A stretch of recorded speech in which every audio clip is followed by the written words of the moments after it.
ایک دن صحابہ بیٹھے تھے سارے، حضرت ابو بکر صدیق بھی تھے، فاروق اعظم بھی تھے، عثمان غنی بھی تھے، ڈھیر ساری تعداد تھی صحابہ کی، سارے تشریف فرما تھے۔ حضرت عبداللہ ابن عمر رضی اللہ تعالیٰ عنہ حدیث کے راوی ہیں، اور مستدرک للحاکم کے اندر، ابن حبان کے اندر یہ روایت موجود ہے۔ فرماتے ہیں صحابہ نہ بات کر رہے تھے، اور بات یہ کر رہے تھے کہ یار لوگوں کو گناہوں سے کیسے روکا جائے،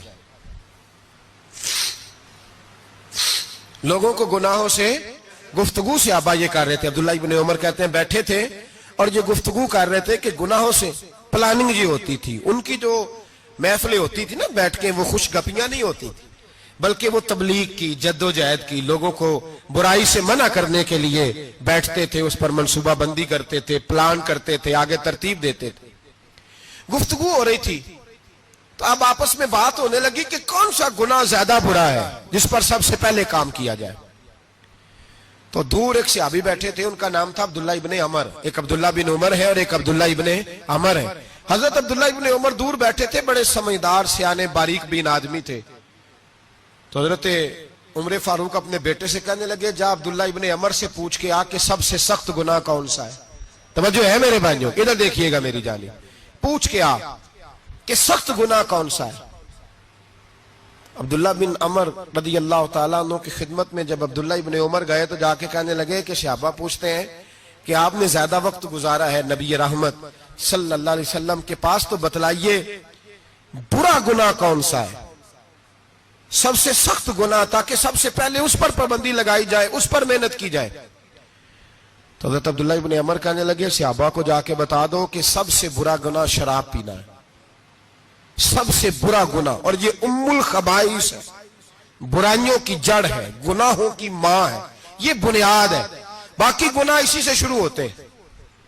کہتے ہیں میں نے آ کے بتایا تو حضرت ابو بکر صدیق رضی اللہ تعالیٰ عنہ سیدنا فاروق اعظم کہنے لگے خود جاتے ہیں، ان کے پاس خود جاتے ہیں، چونکہ ہم نے بات سننی ہے ہم خود جاتے ہیں، اور ان سے جا کر کے سوال کرتے ہیں کہ اگر آپ کو اس تفصیل کا پتہ ہے نا تو اس کے پیچھے بھی کوئی تفصیل ہوگی جو میرے نبی پاک نے بیان کی ہوگی صلی اللہ تعالی علیہ وسلم، اس تفصیل کا بھی آپ کو پتہ ہوگا جو نبی پاک نے بیان کی ہوگی، اس بات کے پیچھے جو بیک گراؤنڈ ہے، جو پس منظر ہے۔ فرماتے ہیں کہ ہم اٹھے، عبداللہ ابن عمر کے پاس گئے، ان سے جا کے پوچھا کہ جناب آپ نے یہ تو فرمایا ہے شراب ام الخبائث ہے، تو اس کے پیچھے پس منظر کیا ہے؟ تو عبداللہ ابن عمر کہنے لگے یہ میں نے اپنے پاس سے نہیں کہا، یہ میں نے نبی پاک سے سنا ہوا ہے۔ حضور سید عالم صلی اللہ علیہ وسلم بیٹھے تھے تو حضور نے فرمایا شراب، یہ نشہ، یہ برائیوں کی ماں ہے۔ اور پھر حضور نے ایک مثال بیان فرمائی، نبی رحمت علیہ السلام نے فرمایا بنی اسرائیل کا ایک واقعہ ہے، ایک خوبصورت جوان تھا، تو ایک عورت کا دل آ گیا اس پر۔ یہ یاد رکھ لیں، ہم لڑکوں کو منع کرتے رہتے ہیں لیکن ہمیں گھر کی بچیوں پر بھی توجہ دینی ہوگی، ہمیں ان کے فون پر بھی نگرانی کرنی ہوگی، ہمیں وہاں بھی غور کرنا ہوگا، اس لیے کہ اگر کوئی بچی گنجائش نہ دے تو میرا خیال ہے کہ لڑکا جرت کرنے کی طاقت نہیں رکھتا، تو وہاں بھی ان کی اماں سے کہے کہ پابندی لگائے، بچی کسی کا موبائل لے کر کے کہیں اس کو استعمال تو نہیں کر رہی، اس پودے پر بھی توجہ دے، درخت بننے سے پہلے اس کی بھی نگرانی کریں، یہ بھی بڑا ضروری کام ہے۔ عورت کا دل آ گیا تو نبی پاک علیہ السلام فرماتے ہیں اس نے کوئی بہانہ لگایا، کسی کو کہا کہ اس نوجوان کو بلا کے لاؤ، اس کو کہو کہ ہم نے کوئی گواہی لینی ہے تجھ سے۔ وہ نوجوان آیا، ایک کمرے میں داخل ہوا تو اگلے کمرے میں لے گئے، وہاں داخل ہوا تو اسے اگلے کمرے میں لے گئی، وہ داخل ہوا تو اسی طرح 7 مکفل کمروں میں لے گئی۔ میرے کریم رسول میرے محبوب پاک علیہ السلام فرماتے ہیں، صحابہ کو سمجھا رہے ہیں میٹھے لب و لہجے میں، فرماتے ہیں جب سب سے پچھلے کمرے میں لے گئی تو ایک لڑکا بندھا ہوا تھا وہاں رسیوں سے، شراب کا پیالہ پڑا ہوا تھا، اور بی بی کہنے لگی کوئی گواہی شوائی نہیں لینی، تجھے اس لیے بلایا ہے کہ تیرے اوپر دل آ گیا ہے، اب میرے ساتھ منہ کالا کر۔ تو وہ جوان کہنے لگا نہیں، میں نے اپنے نفس کو پاک رکھا ہوا ہے، میری نظر بھی پاک ہے، دل بھی پاک ہے، اور اس کی برکت یہ ہے کہ رب نے میری روح کو بھی پاک رکھا ہوا ہے، تو میں یہ حرکت نہیں کر سکتا۔ پاک لوگ پلید کاموں کی جانب توجہ نہیں کرتے، میں یہ حرکت نہیں کر سکتا۔ اقبال نے اپنے بیٹے کو دعا دی تھی، اس نے کہا تھا حیا باقی نہیں ہے زمانے کی آنکھ میں، خدا کرے کہ رہے تیری جوانی بے داغ، خدا کرے کہ رہے تیری جوانی بے داغ۔ کہا میرے ساتھ منہ کالا کر، اس نے کہا میں نہیں کرتا۔ کہنے لگی چل پھر اس کو قتل کر، اس کو میں نے باندھا ہوا۔ اس نے کہا میں قتل کیوں کروں، میری کیا دشمنی ہے؟ کہا پھر شراب پیو۔ کہا میں شراب بھی نہیں پیتا۔ تو کہنے لگی اب تو میں نے تجھے اپنے چنگل میں پھانس لیا ہے، اب تو یہاں سے بچ کے جا نہیں سکتا، اور اگر تو باہر جائے گا تو میں شور کروں گی، لوگ جمع کروں گی، اس نے میری عزت آبرو پہ ہاتھ ڈالا ہے، تو بچ تو نہیں سکتا، ایک کام تو کرنا پڑے گا۔ محبوب فرماتے اس نوجوان نے سوچا کہ زنا بھی بہت بڑا جرم ہے، قتل بھی بہت بڑا گناہ ہے، چلو اب مجبوری ہے تو شراب پی لیتا ہوں۔ لیکن وہ سمجھا نہ کہ شراب تو بنیاد ہے۔ اس نے ایک پیالہ جو پیا، کہنے لگا ایک اور دے دو، دوسرا پیا تو کہنے لگا ایک اور دے دو۔ اب 3 پیالے 3 بوتلیں شراب جو پی چکا تو خماری چڑھ گئی۔ اب اس عورت کے قریب جانے لگا کہ میں تیرے ساتھ زنا کروں گا۔ اس نے کہا جب تک میں قریب نہیں آنے دوں گی جب تک تو اسے قتل نہ کرے۔ اس نے اسے قتل بھی کیا، زنا بھی کیا۔ تو محبوب فرمانے لگے یہ قتل اور زنا جو ہوا ہے تو یہ شراب کی وجہ سے ہوا ہے۔ گویا شراب وہ جرم ہے جو قتل بھی کرائے گی، جو زنا بھی کرائے گی۔ اور اگر آپ نشئی کو دیکھیں، اگر آپ شرابی کو دیکھیں تو کیا وہ ڈکیتیاں نہیں کرتا پھرتا، وہ چوریاں نہیں کرتا، وہ اپنی ہی ماں کا زیور نہیں بیچ آتا، وہ اپنی ہی بہن کا پڑا ہوا جہیز نہیں بیچ آتا، وہ اپنے ہی گھر میں ڈاکے نہیں ڈالتا، وہ اللہ کے گھر مسجد میں آ کر کے چوری نہیں کرتا۔ وہ صرف اس لیے کرتا ہے کہ یہ نشہ، یہ شراب، یہ ماں ہے گناہوں کی، یہ جڑ ہے۔ ملت کے لوگوں یاد رکھو، ایک صحابی تھے نعمان بن عبداللہ، کیونکہ عرب کے لوگ شروع سے شراب پیتے تھے، حرام نہیں، بعد میں حرام ہوئی۔ ایک دن غلطی ہو گئی، شراب پی لی، پھر سے بھول گئے۔ اب کسی نے پرچہ نہیں کٹایا، مخبری نہیں کی، شکایت نہیں لگائی۔ جب نشہ اترا تو خود ہی خیال آیا یہ میں کیا کر بیٹھا ہوں، خود احساس تو احساس بھی نہیں نہ ہوتا۔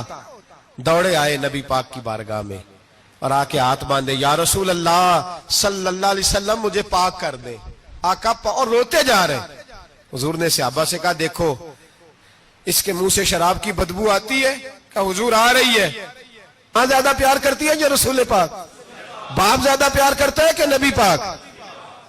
حضور بھی رحمت للعالمین ہے امت کے لیے، لیکن جب ثابت ہو گیا نا کہ شراب پی ہے تو پھر میرے محبوب نے فرمایا اب اس کی اصلاح ضروری ہے، حکم دیا۔ اور جب بات کی تو جاہو جلال کے عالم میں کی، روب اور دبدبے، فرمایا لے جاؤ باہر، ستون سے باندھو، کوڑے مارو۔ حضرت ابو ہریرہ کہتے ہیں اسے کوڑے لگ رہے تھے، کوڑے۔ تو میرے نبی پاک اندر بے چینی کے عالم میں ٹہل رہے تھے، کبھی ادھر جاتے کبھی ادھر جاتے، کبھی ادھر آتے کبھی ادھر۔ یا رسول اللہ صلی اللہ علیہ وسلم آپ اس کے لیے یہ کر رہے تو شراب پی کے آیا ہے۔ تو میرے حبیب نے فرمایا تو نے غلطی کرنا دیکھا ہے، احساس کرنا نہیں دیکھا، خود چل کے آنا معافی مانگنا نہیں دیکھا؟ میرے نبی پاک نے فرمایا غلطی ہوئی ہے تو میں نے سزا بھی دی ہے اور مجھے امید ہے آئندہ غلطی کرے گا بھی نہیں۔ لیکن غلطی ہو گئی تو کیا ہوا، وہ خدا سے بھی پیار کرتا ہے، محمد مصطفیٰ سے بھی پیار کرتا ہے۔ ان لوگوں کو معاشرے سے کاٹے نہ، ان کو جہاز کہہ کے نشئی کہہ کے کاٹے نہ۔ یہ کسی ماں کی آنکھوں کے تارے ہیں، یہ کسی بہن کے راج دلارے ہیں، کسی بیوی کے سر کا تاج ہے۔ کوئی بیٹی انتظار کر رہی ہے کہ میرا باپ شام کو گھر آئے گا۔ او بھائیو، ان پر محنت کرو، ان کے علاج کراؤ، جد و جہد کرو ان کے لیے، انہیں توبہ کی طرف لاؤ۔ میرے شیخ پیرانے سلسلہ حضرت جنید بغدادی رحمت اللہ تعالیٰ علیہ تقریر کر رہے تھے تو ایک شرابی پہ اثر ہو گیا، دوڑا ہوا آیا، کہنے لگا حضور ہر روز شراب پی ہے، 40 سال ہو گئے شراب پیتے، آپ کی باتیں دل کو لگ گئی ہیں، لیکن آج توبہ کروں گا تو اللہ معاف کر دے گا۔ تو حضرت جنید بغدادی فرمانے لگے تیرا کوئی انتظار کر رہا ہے؟ تو کہنے لگا حضور نشئیوں کا، شرابیوں کا کون انتظار کرتا ہے؟ کچھ زمانہ اماں انتظار کرتی تھی، اب سمجھ گئی وہ نہیں آئے گا، کون انتظار کرتا ہے؟ سمجھ گئی وہ نہیں آئے گا. کچھ عرصہ بیوی نے انتظار کیا, سمجھ گئی کسی نالی میں پڑا ہوگا, نہیں آئے گا. بہن بھائی بال بچے انتظار کرنا چھوڑ گئے, اب میرا کوئی نہیں انتظار کر رہا. تو حضرت جنید بغدادی رو پڑے, فرمانے لگے نہیں, رب کی رحمت تیری توبہ کا ابھی بھی انتظار کر رہی ہے, خدا کا کرم تیری توبہ کا انتظار کر رہا ہے, آ جا, دروازہ کھلا ہوا. لوٹ آیا. وہ شخص کہتا ہے جب بات سنی تو اللہ اکبر کہا, کپڑے پھٹ گئے, قدموں میں گرا, وضو کیا, غسل کیا, مسجد آیا, کہنے لگا یا اللہ تو واقعی راضی ہے, واقعی راضی ہے. تو فرماتے ہیں جب وہ رو رو کے یہ دعا کر رہا تھا تو مسجد کے ہر کونے سے آواز آنے لگی, تو نے سچی توبہ کر لیا تو تیرا رب راضی ہو گیا ہے, ان کو پکڑ کے لاؤ. اور حضرت جنید نے یہ بات سیکھی کہاں سے؟ حضرت سیری سختی سے. حضرت سیری سختی آپ کے مرشد دے تو گزر رہے تھے گلی میں, ایک درخت کے نیچے رش بڑا تھا, درخت تھا تو لوگ وہاں کٹے تھے. رش تھا تو آپ نے کہا جنید پتا تو کر یہاں کیا ہے. لوگوں نے کہا حضور ایک شرابی شراب کے نشے میں مست آل فول بول رہا ہے اور لوگ تماشا دیکھ رہے ہیں. حضرت گئے, چھڑی ہاتھ میں تھی, جوانوں سے کہا چلو نکلو, بھاگو. سب لوگ چلے گئے. تو فرمایا جنید جا پیالے میں پانی لا. فرماتے میں پانی لایا تو حضرت نے اپنے ہاتھوں سے اس کا منہ دھو ڈالا. اللہ کرے ان کا کوئی منہ دھونے والا ہی آ جائے, اللہ کرے کوئی آئے جو ان کا منہ دھو ڈالے. یہ تو بیچارے اب الجھ گئے گناہ میں, کوئی آئے ان کا بازو تھامے, دھو کے نہ منہ. تو رب کریم کے ولی کی آنکھوں میں آنسو آئے اور کہنے لگے اے اللہ میں نے منہ اس لیے دھویا ہے کہ جتنے لوگ شراب کی بو سونگیں گے اس کے شرابی ہونے پہ گواہ بنیں گے. چلو اب منہ دھویا ہے, کوئی بو تو نہیں نہ سونگے گا, اور لوگ تو گواہ نہ بنیں گے کہ شرابی ہے. اور پھر رو کے کہنے لگے اے اللہ جو میری طاقت تھی وہ میں نے کر دیا, اب جو تیرے قبضے میں ہے تو بھی رحمت فرما. میری طاقت میں منہ دھونا تھا, میں نے دھو ڈالا ہے, تو دل دھو دیا کرتا ہے, مہربانی کر اس کے دل کو بھی صفائی عطا فرما دے. یہ کہہ کے چلے گئے. فرماتے ہیں حضرت جنید میں تہجد کا وضو کرا کے جناب سیری سختی کو مسجد میں لے کے پہنچا تو وہ شرابی مجھ سے پہلے مسجد میں بیٹھا ہوا تھا اور آوازیں آ رہی تھی, سری تو نے منہ دھویا تھا تو ہم نے دل بھی دھو ڈالا ہے, دھو ڈال. ان کے بازو تھامو. اگر حکومتیں تغافل برستی ہیں, غفلت کرتی ہیں تو امت کو, باقی لوگوں کو تو جاگنا چاہیے, پر محنت کرو, انہیں بچاؤ, ورنہ ان کی دنیا تو خراب ہو ہی گئی, آخرت بھی بگڑ جائے گی, آخرت بھی. عبداللہ بن مبارک رحمت اللہ علیہ فرماتے ہیں ایک آدمی کو تھوڑا سا میرے پاس آیا جایا کرتا تھا, کچھ اس نے تھوڑا سا سیکھا تھا پھر چھوڑ گیا. ایک دن اس کی بیوی کا پیغام آیا کہ حضور آپ کے پاس آیا کرتا تھا, اب تو موت کا وقت قریب آ گیا ہے, مہربانی کریں تشریف لائیں. تو عبداللہ بن مبارک فرماتے ہیں میں اس کے گھر گیا تو اس پر سکرات کا عالم تھا, سکرات, موت طاری تھی. میں سمجھ گیا کہ اب انتقال کر جائے گا. تو فرماتے میں نے اس کے پاس کلمہ پڑھنا شروع کر دیا, لا الہ الا. جب کسی کے پاس جائے نا مرض وفات میں تو اسے کہنا نہیں چاہیے کلمہ پڑھ, کیونکہ علماء فرماتے ہیں کہ اس پر تو موت کا سکرات کی سختی ہے. ہو سکتا ہے آپ کہیں تو اس پریشانی میں وہ کہہ دے میں نہیں پڑھتا, تو اس کے لیے بڑی مصیبت کھڑی ہو جائے گی یہ لفظ کہہ کے. تو آپ اس طرح کریں جب جائیں تو اس کے سامنے جا کے کیا کہیں, کلمہ پڑھنا شروع کر دے, پڑھنا شروع کر دے, لا الہ الا اللہ, یہ آواز دینی شروع کریں, وہ بھی آپ کو دیکھ کے پڑھے گا. تو حضرت عبداللہ بن مبارک کہتے میں گیا تو اس پر موت طاری تھی, میں نے اس کے سامنے نا بلند آواز سے کلمہ پڑھنا شروع کر دی. تو وہ ساری باتیں کرتا, لیکن جب وہ کلمہ پڑھنا چاہتا نا لا الہ الا اللہ محمد الرسول اللہ صلی اللہ علیہ وسلم, اس کی زبان سے نکلتا نہیں تھا. فرماتے میں بڑا پریشان ہوا, میں نے اس کو کہا تو کیا کر رہا ہے, تو وہ رو پڑا, کہنے لگا حضور میں کوشش کرتا ہوں, باقی سارے لفظ نکلتے ہیں, آپ سے باتیں بھی کر رہا ہوں, پر جب میں کلمہ پڑھتا ہوں تو میری زبان پہ جاری نہیں ہوتا. حضرت فرماتے ہیں تھوڑی دیر گزری کہ اس کی روح پرواز کر گئی. میں بڑا پریشان تھا, روز یہ بات میرے ذہن میں گھومتی تھی کہ وجہ کیا تھی. ایک دن مجھے خواب میں ملا, اللہ اکبر, تو فرماتے ہیں اس کا سارا جسم زخمی تھا. میں نے کہا تجھے کیا ہوا اور کلمہ نہ پڑھنے کی وجہ؟ کہنے لگا حضور میرا رب مجھ سے ناراض ہے اور میں بڑی تکلیف میں ہوں, میرے لیے دعا کریں. فرماتے میں نے کہا تیری غلطی کیا ہے؟ کہنے لگا سارا زمانہ روکتا تھا پر میں ہر جمعرات کو شراب پیا کرتا تھا، ہر جمعرات کو میں شراب پیتا تھا، ماں روکتی، بہن روکتی، بھائی روکتے، رشتہ دار روکتے، میں ہر جمعرات کو ہفتے میں ایک دن پیتا تھا۔ اس کا نقصان یہ ہوا کہ مرتے وقت میری زبان پہ کلمہ بھی جاری نہیں ہوا۔ میرے رسول پاک سید عالم صلی اللہ علیہ وسلم کو صحابہ نے بتایا کہ یا رسول اللہ صلی اللہ علیہ وسلم، ایک آدمی شراب اتنی پیتا تھا کہ شراب کے نشے میں مر گیا ہے، نشے کی حالت میں مر گیا ہے۔ میرے حبیب نے فرمایا قیامت کے دن اٹھے گا تو اس کے منہ سے بھی شراب کی بدبو آ رہی ہو، اسی حال میں اٹھایا جائے گا اور سزا دی جائے گا۔ قیامت میں بھی حال بڑا سخت ہوگا، دنیا بھی تباہ، قبر بھی تباہ، آخرت بھی تباہ، اور پھر وہ لوگ زندہ لاشیں بن کے وقت گزار رہے ہیں۔